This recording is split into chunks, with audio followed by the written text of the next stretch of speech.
Good morning. I'm Lee Jamison, and this is the 88th installment of the Bible in a Year. Today's readings will be from Judges chapter 7 and 8, and from the Gospel of Mark chapter 3, verses 1 through 19. Right. Gideon's 300 men, chapter 7. Then Jerubbaal, that is Gideon, and all the people who were with him rose early and encamped beside the spring of Harod, and the camp of Midian was north of them, by the hill of Moreh in the valley. The Lord said to Gideon, "The people with you are too many for me to give the Midianites into their hand, lest Israel boast over me, saying, 'My own hand has saved me.' Now therefore proclaim in the ears of the people, saying, 'Whoever is fearful and trembling, let him return home, and hurry away from Mount Gilead.'" Then 22,000 of the people returned, and 10,000 remained. And the Lord said to Gideon, "The people are still too many. Take them down to the water, and I will test them for you there. And any one of whom I say to you, 'This one shall go with you,' shall go with you. And any one of whom I say to you, 'This one shall not go with you,' shall not go." So he brought the people down to the water, and the Lord said to Gideon, "Everyone who laps the water with his tongue as a dog laps, you shall set by himself. Likewise, everyone who kneels down to drink." And the number of those who lapped, putting their hand to their mouth, was 300 men. But all the rest of the people knelt down to drink water. And the Lord said to Gideon, "With the 300 men who lapped I will save you, and give the Midianites into your hand, and let all the others go, every man to his home." So the people took provisions in their hands and their trumpets, and he sent all the rest of Israel, every man to his tent, but retained the 300 men, and the camp of Midian was below him in the valley. That same night the Lord said to him, "Arise, go against the camp, for I have given it into your hand. But if you are afraid to go down to the camp with Purah your servant, and you shall hear what they say, and afterward your hands shall be strengthened to go down against the camp." Then he went down with Purah his servant to the outposts of the armed men who were in the camp. And the Midianites and the Amalekites, all the people of the east, lay along the valley like locusts in abundance, and their camels were without number, as the sand that is on the seashore in abundance. When Gideon came, behold, a man was telling a dream to his comrade.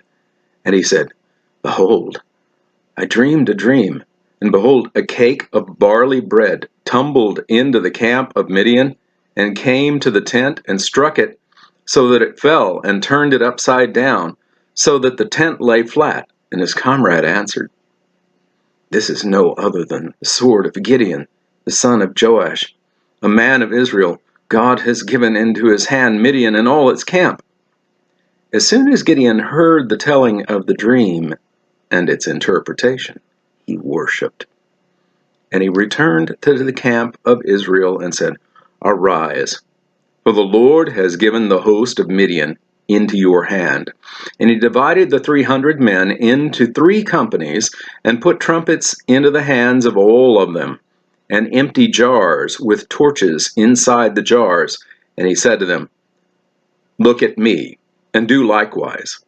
When I come to the outskirts of the camp, do as I do. When I blow the trumpet, I and all who are with me, then blow the trumpets also on every side of all the camp, and shout, 'For the Lord and for Gideon!'" Gideon defeats Midian. So Gideon and the 100 men who were with him came to the outskirts of the camp at the beginning of the middle watch, when they had just set the watch. and they blew the trumpets and smashed the jars that were in their hands. Then the 3 companies blew the trumpets and broke the jars. They held in their hands the torches, and in their right hands the trumpets to blow. And they cried out, "A sword for the Lord and for Gideon!" Every man stood in his place around the camp, and all the army ran. They cried out and fled. When they blew the 300 trumpets, the Lord set every man's sword against his comrade and against all the army. And the army fled as far as Beth-shittah toward Zererah, and as far as the border of Abel-meholah by Tabbath. And the men of Israel were called out from Naphtali and from Asher and from all Manasseh, and they pursued after Midian. Gideon sent messengers throughout all the hill country of Ephraim, saying, "Come down against the Midianites, and capture the waters against them, as far as Beth-barah, and also the Jordan." So all the men of Ephraim were called out, and they captured the waters as far as Beth-barah, and also the Jordan. And they captured the 2 princes of Midian, Oreb and Zeeb. They killed Oreb at the rock of Oreb, and Zeeb they killed at the winepress of Zeeb. Then they pursued Midian, and they brought the heads of Oreb and Zeeb to Gideon across the Jordan. Gideon defeats Zebah and Zalmunna. Chapter 8. Then the men of Ephraim said to him, "What is this that you have done to us? Not to call us when you went to fight against Midian." And they accused him fiercely. And he said to them, "What have I done now in comparison with you? Is not the gleaning of the grapes of Ephraim better than the grape harvest of Abiezer? God has given into your hands the princes of Midian, Oreb and Zeeb. What have I been able to do in comparison with you?" Then their anger against him subsided when he said this. And Gideon came to the Jordan and crossed over, he and the 300 men who were with him, exhausted yet pursuing. So he said to the men of Succoth, "Please give loaves of bread to the people who follow me, for they are exhausted, and I am pursuing after Zebah and Zalmunna, the kings of Midian." And the officials of Succoth said, "Are the hands of Zebah and Zalmunna already in your hand, that we should give bread to your army?" So Gideon said, "Well then, when the Lord has given Zebah and Zalmunna into my hand, I will flail your flesh with thorns of the wilderness and with briars." And from there he went up to Penuel and spoke to them in the same way. And the men of Penuel answered him as the men of Succoth had answered. And he said to the men of Penuel, "When I come again in peace, I will break down this tower." Now Zebah and Zalmunna were in Karkor with their army, about 15,000 men, all who were left of all the army of the people of the east, for there had fallen 120,000 men who drew the sword. And Gideon went up by the way of the tent dwellers east of Nobah and Jogbehah, and he attacked the army, for the army felt secure. And Zebah and Zalmunna fled, and he pursued them, and captured the 2 kings of Midian, Zebah and Zalmunna, and threw all the army into a panic. Then Gideon, the son of Joash, returned from the battle by the ascent of Heres, and he captured a young man of Succoth and questioned him. And he wrote down for him the officials and elders of Succoth, 77 men. And he came to the men of Succoth and said, "Behold, Zebah and Zalmunna, about whom you taunted me, saying, Are the hands of Zebah and Zalmunna already in your hand, that we should give bread to the men who are exhausted?" And he took the elders of the city, and he took thorns of the wilderness and briars, and with them taught the men of Succoth a lesson. And he broke down the tower of Penuel, and killed the men of the city. Then he said to Zebah and Zalmunna, "Where are the men whom you killed at Tabor?" They answered, "As you are, so were they. Every one of them resembled the son of a king." And he said, They were my brothers, the sons of my mother. As the Lord lives, if you had saved them alive, I would not kill you. So he said to Jether, his firstborn, Rise and kill them. But the young man did not draw his sword, for he was afraid, because he was still a young man. Then Zebah and Zalmunna said, Rise yourself and fall upon us, for as a man is, so is his strength. And Gideon arose and killed Zebah and Zalmunna, and he took the crescent ornaments that were on the necks of their camels. Gideon's ephod. Then the men of Israel said to Gideon, Rule over us, you and your son and your grandson also, for you have saved us from the hand of Midian. Gideon said to them, I will not rule over you, and my son will not rule over you. The Lord will rule over you. And Gideon said to them, Let me make a request of you. Every one of you give me the earrings from his spoil, for they had golden earrings, because they were Ishmaelites. And they answered, We will willingly give them. And they spread a cloak, and every man threw in the earrings of his spoil. And the weight of the golden earrings that he requested was 1,700 shekels of gold, beside the crescent ornaments and the pendants and the purple garments worn by the kings of Midian, and beside the collars that were around the necks of their camels. And Gideon made an ephod of it, and put it in his city in Ophrah, and all Israel whored after it there. And it became a snare to Gideon and to his family.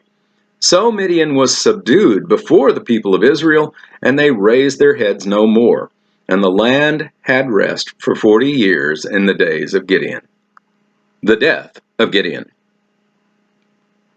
Jerubbaal, the son of Joash, went and lived in his own house. Now Gideon had 70 sons, his own offspring, for he had many wives.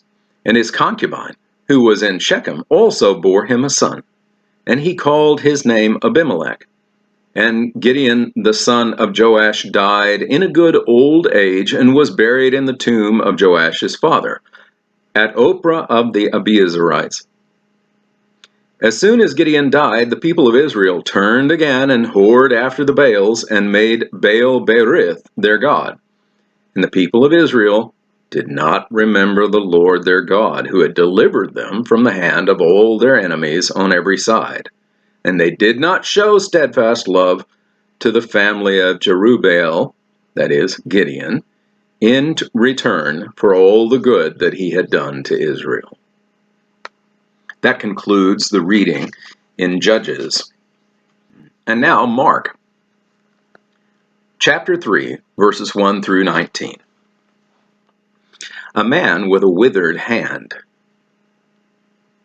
Again he entered the synagogue, and a man was there with a withered hand. And they watched Jesus to see whether he would heal him on the Sabbath, so that they might accuse him. And he said to the man with the withered hand, Come here. And he said to him, Is it lawful on the Sabbath to do good or to do harm, to save life or to kill? But they were silent. And he looked around at them with anger, grieved at their hardness of heart, and said to the man, Stretch out your hand. He stretched it out, and his hand was restored. The Pharisees went out and immediately held counsel with the Herodians against him, how to destroy him. A great crowd follows Jesus. Jesus withdrew with his disciples to the sea, and a great crowd followed from Galilee and Judea and Jerusalem and Idumea, and from beyond the Jordan and from around Tyre and Sidon. When the great crowd heard all that he was doing, they came to him, and he told his disciples to have a boat ready for him because of the crowd, lest they crush him. For he had healed many, so that all who had diseases pressed around him to touch him. And whenever the unclean spirits saw him, they fell down before him and cried out, You are the Son of God! And he strictly ordered them not to make him known. the 12 apostles. And he went up on the mountain and called to him those whom he desired, and they came to him. And he appointed 12, whom he also named apostles, so that they might be with him, and he might send them out to preach, and have authority to cast out demons. He appointed the 12, Simon, to whom he gave the name Peter, James the son of Zebedee, and John the brother of James, to whom he gave the name Boanerges, that is, sons of thunder, Andrew and Philip, and Bartholomew, and Matthew, and Thomas, and James the son of Alphaeus, and Thaddeus, and Simon the Canaanian, and Judas Iscariot, who betrayed him. And that concludes the reading in Mark. Thank you for watching this video all the way to the end. To gain a wider audience for this series of videos, I ask a few favors of you. First, please like the video and subscribe to the channel. You can also click on a bell icon, and that will make sure that you receive notifications when new videos come out. Then, if you have comments or questions, even if they're critical, I want to hear from them. Be civil, of course. The YouTube algorithm rewards videos that receive audience participation. So I appreciate your input. You are a part of this channel as well. Thank you, and have a blessed day.